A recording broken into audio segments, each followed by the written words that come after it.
नरेंद्र दामोदर दास मोदी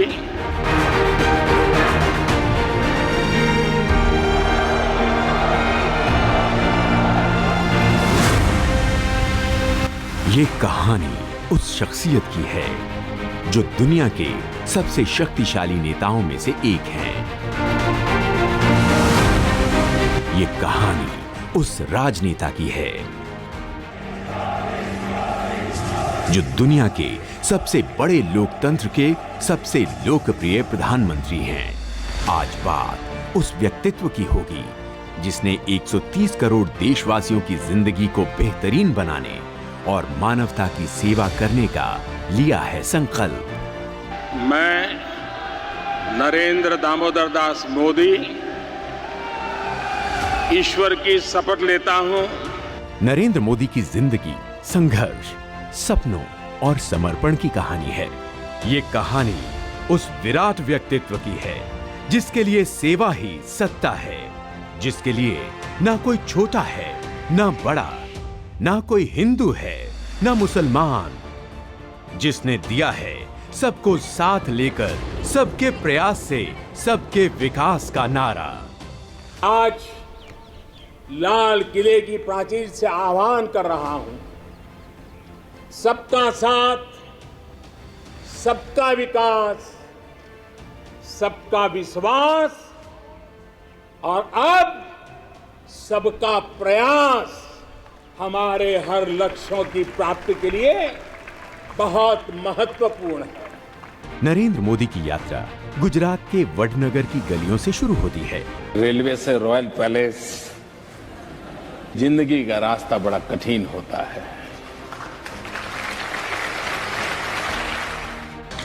17 सितंबर 1950 को जन्मे नरेंद्र मोदी दामोदर दास मोदी और हीराबा की तीसरी संतान थे। आरंभिक जीवन बेहद गरीबी में बीता।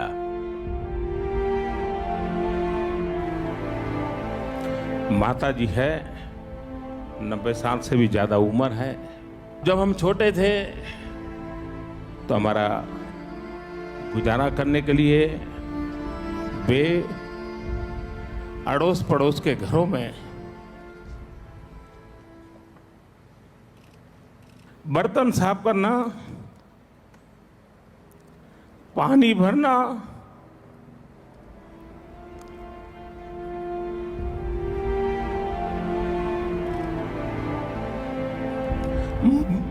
मजदूरी कर रहा। आप कल्पना कर सकते हैं कि एक मां ने अपने बच्चों को बड़ा करने के लिए कितना कष्ट उठाया होगा। हम तो गरीब के घर पैदा हुए हैं, हमने गरीबी देखी है, हम गरीबी में पले हैं भाइयों। वे तो सोने का चम्मच लेकर के पैदा हुए हैं, हम चाय बेचते बेचते आपके पास आए। नरेंद्र मोदी स्कूल के बाद स्थानीय रेलवे स्टेशन पर बनी पिता की चाय की दुकान में हाथ बटाते थे। लोकतंत्र में अगर जनता जनार्दन जो ईश्वर का रूप है वो फैसला कर ले तो फिर एक चाय बेचने वाला भी उनका प्रतिनिधि बनकर के रॉयल पैलेस में हाथ मिला सकता है। सिर्फ 17 साल की उम्र में नरेंद्र ने घर छोड़ने और देश भ्रमण का फैसला किया। कभी हिमालय को अपना आसरा बनाया तो कभी आश्रमों में सेवा की। खुद को राष्ट्र सेवा के लिए समर्पित करने के मकसद से वो राष्ट्रीय स्वयंसेवक संघ के साथ जुड़ गए। गुजरात में साल 1973 में हुए नवनिर्माण आंदोलन में नरेंद्र मोदी ने बड़ी भूमिका निभाई, जिसके चलते तत्कालीन कांग्रेसी सीएम को इस्तीफा देना पड़ा। आपातकाल के दौरान नरेंद्र को देश के तमाम बड़े नेताओं के साथ काम करने का मौका मिला। 1975 25 जून वो ऐसी काली रात थी जो कोई भी लोकतंत्र प्रेमी भुला नहीं सकता है, कोई भारतवासी भुला नहीं सकता है।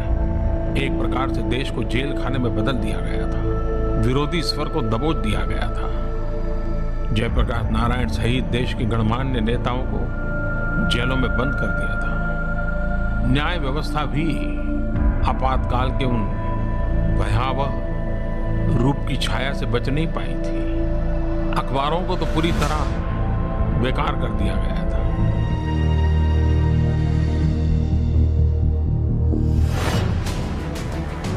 साल 1987 में उनको भारतीय जनता पार्टी के साथ काम करने का आदेश मिला। हालांकि ये उनकी यात्रा का सिर्फ एक छोटा सा मोड़ ही था। बीजेपी के सबसे बेहतरीन संगठन मैन से शासन कला में भारत के सबसे उम्दा कलाकार के रूप में नरेंद्र मोदी का उद्भव साहस और दृढ़ संकल्प की एक कहानी है। नरेंद्र दामोदर दास मोदी। अक्टूबर 2001 में नरेंद्र मोदी ने गुजरात के मुख्यमंत्री के रूप में शपथ ली। कायदाથી સ્થાપિત ભારતના के कायदाથી स्थापित भारतना संविधान प्रत्यय नरेंद्र मोदी ने गुजरात की सफलता की कहानी कृषि, इंडस्ट्री और सेवाओं के जरिए बुनी। उनके कार्यकाल में गुजरात के कृषि क्षेत्र में 10% की वृद्धि हुई। वाइब्रेंट गुजरात सम्मेलन से राज्य में रिकॉर्ड निवेश हुआ, जिससे रोजगार के नए अवसर बने। उनके नेतृत्व में गुजरात मीडियम और स्मॉल स्केल इंडस्ट्रीज के लिए स्वर्ग बनकर उभरा। भूकंप से तबाह कच्छ में पुनर्निर्माण का उदाहरण तो अंतर्राष्ट्रीय स्तर पर आज भी दिया जाता है। मित्रों, हम हर आफत को अवसर में पलटने के सपने क्यों नहीं देखते? और अगर हम आफत को अवसर में, मैं अपना गुजरात का इंसिडेंट बताता हूं। मेरा इतना बड़ा भयंकर भूकंप हुआ था। मित्रों, उस भूकंप के बाद हम लोगों ने जो काम किया है और जिस प्रकार से उसको इंस्टीट्यूशनलाइज किया है और जिस प्रकार से डिजास्टर मैनेजमेंट के लिए पूरे देश के लिए एक मॉडल के रूप में काम किया है। आपत्ति बड़ी भयंकर थी, लेकिन उस आपत्ति से उसको अवसर में पलट करके हमारे देश में आपत्तियां होगी, सबसे पहले तय करेगा हमें उसको अवसर में पलटना है। साल 2001 से साल 2014 के बीच नरेंद्र मोदी न सिर्फ पूरे देश में सबसे बेहतरीन प्रशासक और मुख्यमंत्री के तौर पर सराहे गए, बल्कि एक विकास पुरुष के तौर पर स्थापित भी हुए। साल 2014 के आम चुनाव से ठीक पहले देश को एक विकास पुरुष की तलाश थी। तलाश उस प्रशासक की थी जो भ्रष्टाचार पर प्रहार करे, देश को अलगाववाद और आतंकवाद से मुक्ति दिलाए।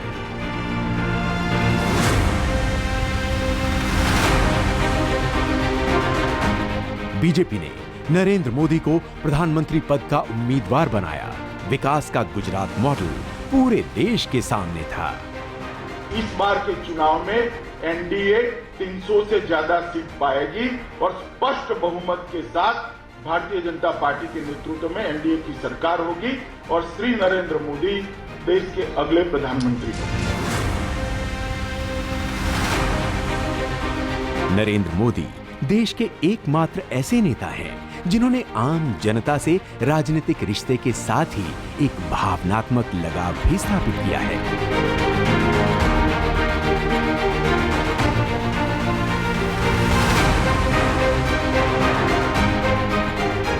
तो ये मेरा सौभाग्य है कि मैं हिंदुस्तान से 400 के अधिक जिलों में रात्रि मुकाम करने का मुझे सौभाग्य मिला है, लोगों से मिलने का सौभाग्य मिला है। तो मेरी जिंदगी तो एक मजदूर की जिंदगी है। भाई मजदूर की तरह ही जिया हूँ। जब तक ये शरीर मदद करें, मजदूर की तरह ही जीना है और हिंदुस्तान का मजदूर नंबर 1 कहलाने का मुझे आनंद होगा। साल 2014 के चुनावी नतीजे इस बात की तस्दीक करते हैं। नतीजों ने न सिर्फ नरेंद्र मोदी को देश के सबसे लोकप्रिय नेता के तौर पर स्थापित किया, बल्कि इसके चलते 3 दशकों बाद केंद्र में पहली बार किसी अकेली पार्टी को पूर्ण बहुमत मिला, और वो भी गैर कांग्रेसी।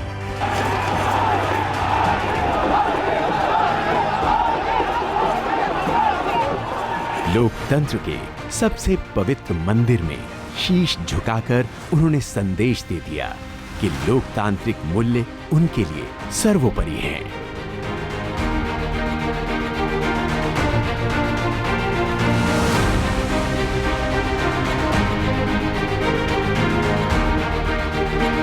मेरा मूलतः सिद्धांत जो रहा है वो ये है कि हम समाज में जो भी शक्ति है उसको और अधिक अवसर कैसे दें।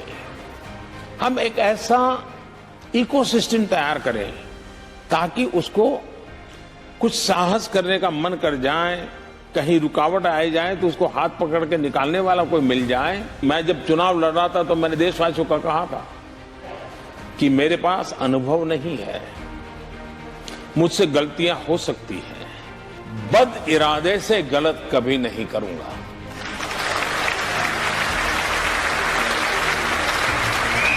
वे लीग से हटकर चलना चाहते थे और समाज में एक परिवर्तन देखना चाहते थे। महिला हो या गरीब, किसान हो या नौजवान, सबके कल्याण के लिए प्रधानमंत्री लगातार बिना थके, बिना रुके, एक के बाद एक वो फैसले ले रही हैं जिससे बन रहा है भविष्य के भारत का मजबूत आधार। किसानों के लिए कृषि कानून बनाने और उनकी आय दोगुना करने के लिए प्रधानमंत्री की प्रतिबद्धता अतुलनीय है और वो इसके लिए सभी जरूरी कदम उठा रहे हैं। किसान को आधुनिक सुविधाएं देना, छोटे किसानों को संगठित करके उनको बड़ी ताकत बनाना, किसानों की आय बढ़ाने के प्रयास निरंतर जारी है। मोदी सरकार लगातार एक्शन मोड में नजर आई है। 24 घंटे 7 दिन की कार्य संस्कृति और एक hard task master PM Modi ने दिखा दिया। ईमानदारी से कोशिश की जाए तो मौजूदा व्यवस्थाओं के जरिए ही बड़े लक्ष्य हासिल किए जा सकते हैं।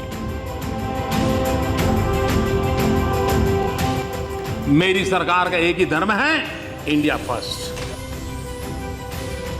मेरी सरकार का एक ही धर्म है, भारत का संविधान। मेरी सरकार की एक ही भक्ति है, भारत भक्ति। मेरी सरकार की एक ही पूजा है, 125 करोड़ देशवासियों का कल्याण। मेरी सरकार की एक ही कार्यशैली है, सबका साथ सबका विकास। और इसलिए हम संविधान को लेकर के, संविधान की सीमा में रह करके देश को आगे बढ़ाना चाहते हैं। 2020 में दुनिया पर जब कोरोना महामारी का खतरा आया तो भारत भी इस विनाशकारी बीमारी की चपेट में आया। लेकिन इस दौर में प्रधानमंत्री मोदी ने आगे बढ़कर देश का नेतृत्व किया और वो कर दिखाया जो दुनिया की बड़ी से बड़ी शक्तियां नहीं कर पाईं। सही समय पर लॉकडाउन के फैसले के बाद तमाम स्वास्थ्य सुविधाओं के जरिए हर नागरिक को कोविड से बचाने का पीएम ने जो संकल्प लिया, उसकी दुनिया ने सराहना की। आज भारत दुनिया के उन देशों में से है जो अपने ज्यादा से ज्यादा नागरिकों का जीवन बचाने में सफल रहा।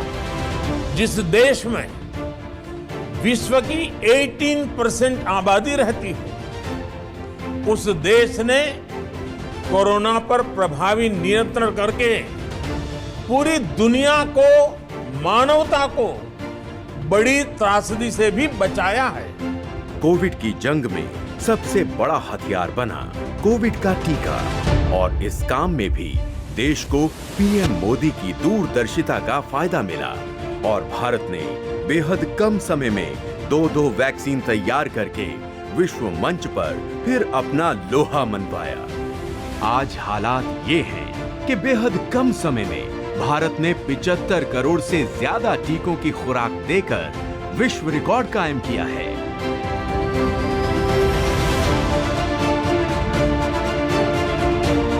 सात साल में 150 से ज्यादा कार्यक्रम और योजनाएं जमीन पर उतरी।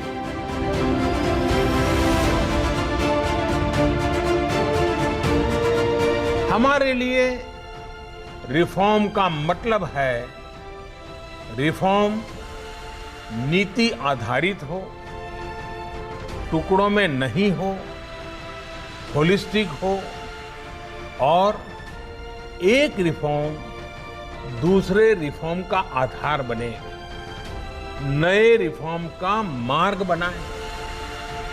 और ऐसा भी नहीं है कि एक बार रिफॉर्म करके रुक गए, ये निरंतर सतत चलने वाली प्रक्रिया है। साल 2019 के आम चुनाव में नरेंद्र मोदी के नेतृत्व में बीजेपी और एनडीए को पहले से भी बड़ी जीत मिली। इसकी सबसे बड़ी वजह बनी सबका साथ, सबका विकास और सबका विश्वास का मंत्र।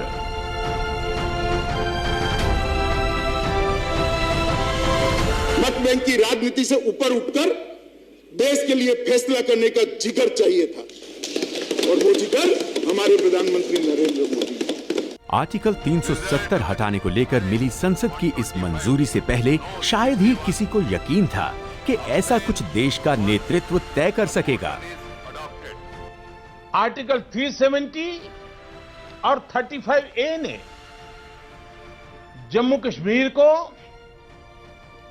अलगाववाद, आतंकवाद, परिवारवाद और व्यवस्थाओं में बड़े पैमाने पर फैले भ्रष्टाचार के अलावा कुछ नहीं दिया। लेकिन जिस तरह से अपने दूसरे कार्यकाल के इस सबसे बड़े फैसले को मोदी सरकार ने हैंडल किया और तमाम आशंकाओं को खारिज किया, उसके बाद हर कोई यही कह रहा है कि मोदी है तो मुमकिन है।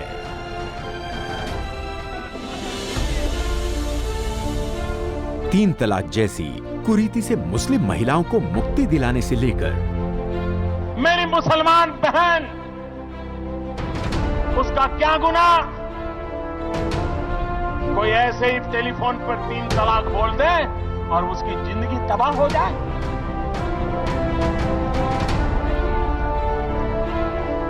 क्या मुसलमान बेटियों के हकों की रक्षा होनी चाहिए कि नहीं होनी चाहिए?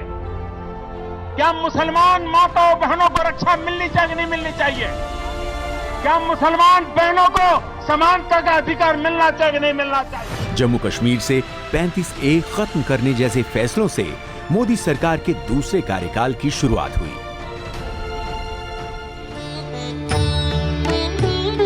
राम काज किनु बिनु मोहि कहां बिसरा।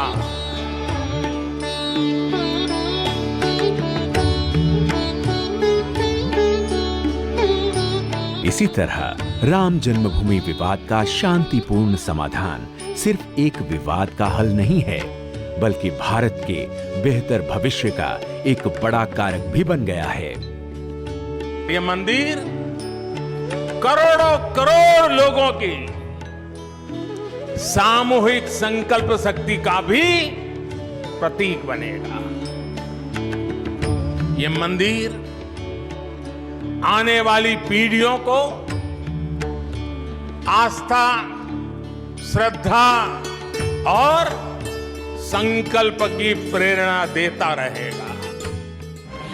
आतंकवाद पर करारा प्रहार हो या फिर नक्सलवाद की नकेल कसने की बात, बीते 7 साल में इस मोर्चे पर पिछले 3-4 दशक से भी ज्यादा काम हुआ। इतना ही नहीं, सीमा पार कर आतंकी ठिकानों पर सर्जिकल स्ट्राइक और एयर स्ट्राइक के जरिए भारत ने ये संदेश दिया था कि आतंक को किसी भी सूरत में बर्दाश्त नहीं किया जाएगा। जब कोई टेररिज्म एक्सपोर्ट करने का उद्योग बना करके बैठा हो, मेरे देश के निर्दोष नागरिकों को मौत के घाट उतार दिया जाता हो, युद्ध लड़ने की ताकत नहीं है, पीठ पर वार करने के प्रयास होते हो, तो ये मोदी है। उसी भाषा में जवाब देना जानता है। इतना ही नहीं, जब लद्दाख में हमारी उत्तरी सीमा पर चीन के सैनिकों ने दुस्साहस दिखाया, तो देश के जवानों ने उन्हें बता दिया कि भारत पर आंख उठाना उन्हें कितना महंगा पड़ेगा। जिनके सिंहनाद से सहमी, जिनके सिंहनाद से सहमी, धरती रही अभी तक डोल। कलम आज उनकी जय बोल, कलम आज उनकी जय बोल। भारत माता की, भारत माता की, वंदे वंदे। विभिन्न अंतर्राष्ट्रीय एजेंसियों ने इस बात को माना कि प्रधानमंत्री मोदी के नेतृत्व में भारत रिकॉर्ड गति से गरीबी को खत्म कर रहा है। इसका श्रेय केंद्र सरकार द्वारा गरीबों के हितों को ध्यान में रखते हुए लिए गए विभिन्न फैसलों को जाता है। आज भारत दुनिया के सबसे बड़े स्वास्थ्य सेवा कार्यक्रम आयुष्मान भारत का नेतृत्व कर रहा है। 50 करोड़ से अधिक भारतीयों को कवर करते हुए आयुष्मान भारत गरीब और नव मध्यम वर्ग को उच्च गुणवत्ता और सस्ती स्वास्थ्य सेवा सुनिश्चित कर रहा है। पानी से आए और भाइयों को किडनी की नली खराब थी, वो ठीक हुआ, काम अच्छा हुआ, अच्छा हो, संतोष है, संतोष। तुम खुश हो एकदम?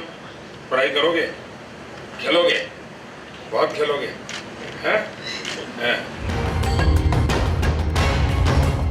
कोरोना काल में प्रधानमंत्री गरीब कल्याण योजना के जरिए 80 करोड़ से भी ज्यादा लोगों के लिए मुफ्त राशन पहुंचाना हो या फिर गरीब परिवारों, किसानों, श्रमिकों और महिलाओं को कई अन्य माध्यमों से आर्थिक मदद पहुंचाने या रोजगार उपलब्ध कराने के फैसले समाज और व्यवस्था के हाशिए पर पड़े लोगों के दुख दर्द को खत्म करना चाहते थे। आखिरकार सरकार किसके लिए? मैं स्पष्ट मानता हूं कि सरकार वो हो जो गरीबों के लिए सोचे, सरकार वो हो जो गरीबों को सुने, सरकार वो हो जो गरीबों के लिए जिए। मैक्सिमम गवर्नेंस, मिनिमम गवर्नमेंट में भरोसा करने वाले नरेंद्र मोदी ने जन भागीदारी को अपनी नीतियों, रणनीतियों का आधार बनाया। पहली बार किसी और व्यक्ति ने नहीं बल्कि खुद भारत के प्रधानमंत्री ने 15 अगस्त 2014 को अपने स्वतंत्रता दिवस के भाषण के दौरान लाल किले की ऐतिहासिक प्राचीर से स्वच्छता के बारे में बातें की। स्वच्छ भारत का एक अभियान हम सबको मिलकर के करना है। पहली बार देश के सफाई कर्मियों को ये महसूस हुआ कि वो देश में आ रहे अहम बदलाव का बड़ा हिस्सा हैं। पीएम मोदी ने सही मायने में ये दिखाया है कि सरकार वो होती है जो गरीबों के लिए जिए। आत्मनिर्भर भारत ये सपना संकल्प में परिवर्तित देख रहे हैं। आत्मनिर्भर भारत ये एक प्रकार से शब्द नहीं, ये आज 130 करोड़ देशवासियों के लिए मंत्र बन गया है।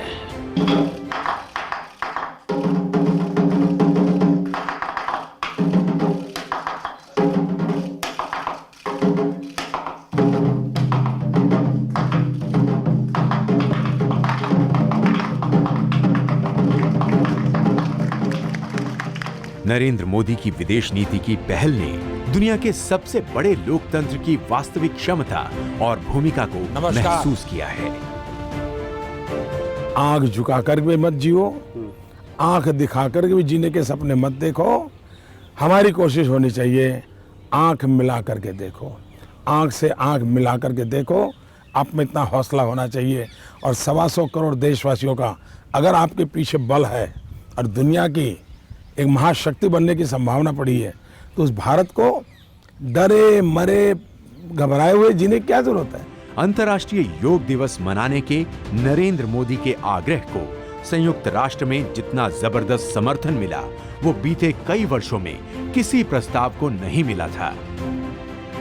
आज विश्व मंच पर भारत की बात सुनी जाती है। इस विषय में भारत क्या सोचेगा, ये आज दुनिया को पहले सोचना पड़ता है। नरेंद्र मोदी को सऊदी अरब के सर्वोच्च नागरिक सम्मान किंग अब्दुल अजीज सैश से सम्मानित किया गया। फिलिस्तीन के grand collar of the state of फिलिस्तीन सम्मान, अफगानिस्तान के अमीर अमानुल्लाह खान अवार्ड, यूएई के जायद मेडल और मालदीव के निशान इजुद्दीन सम्मान से सम्मानित किया गया है। 2018 में प्रधानमंत्री मोदी को शांति और विकास में उनके योगदान के लिए प्रतिष्ठित सियोल शांति पुरस्कार दिया गया। ऐसा है वडनगर से विश्व मंच तक का सफर, लोगों के बीच रहना, उनके साथ खुशियां साझा करना और उनके दुखों को दूर करना नरेंद्र मोदी का मकसद है। नरेंद्र मोदी लोगों के नेता हैं। तो चावल भी खाते हैं? बच्चे लोग चावल खाते नहीं खाता हूं। खाते हैं? ऐसा करोगे आप लोग? ऐसा करो, सभी लोग करो। देखो कैसे कर रहे हैं। दो हाथ से नहीं, एक ही हाथ से करो। इन सब के बीच खेल और खिलाड़ियों से पीएम मोदी का प्यार और उनकी हौसला अफजाई तो जैसे उनकी आदत है। मित्र के रूप में सलाह देता हूँ, विजय तुम्हारे सर पे नहीं चढ़ता, पराजय तुम्हारे मन में नहीं बैठता। टोक्यो ओलंपिक हो या पैरालंपिक, सभी खेलों में हिस्सा लेने वाले खिलाड़ियों का पीएम ने जिस तरह से हौसला बढ़ाया, उसकी वानगी पहले कभी देखने को नहीं मिली। मेरा घर वाला तो मतलब गांव वाला पूरा जश्न मना रही है। मैं ओलंपिक गए हैं वो खुशी नहीं, हम आपसे मिलने आ रही है वो खुशी से पूरा गांव वाला जश्न मना रही है। खिलाड़ियों के मेडल जीतने के बाद उनसे फोन करके बात करना तो जैसे प्लेयर्स के दिल को छू गया। Sir thank you so much. आप लोग रोना बंद कीजिए। मेरे तक आवाज आ रही है। देखिए, देश आज आपका पर गर्व कर रहा है।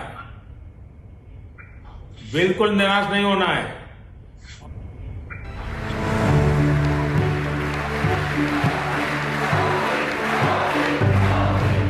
वो जो मुश्किलों का अंबार है, वो जो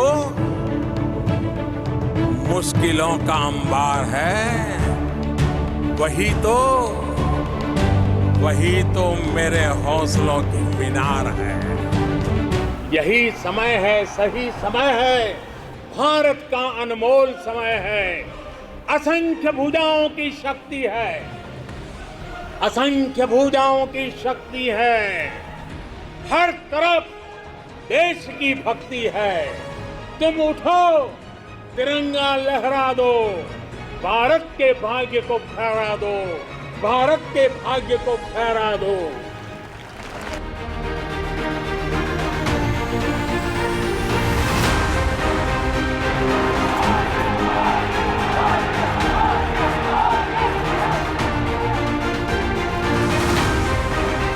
मैं नरेंद्र दामोदर दास मोदी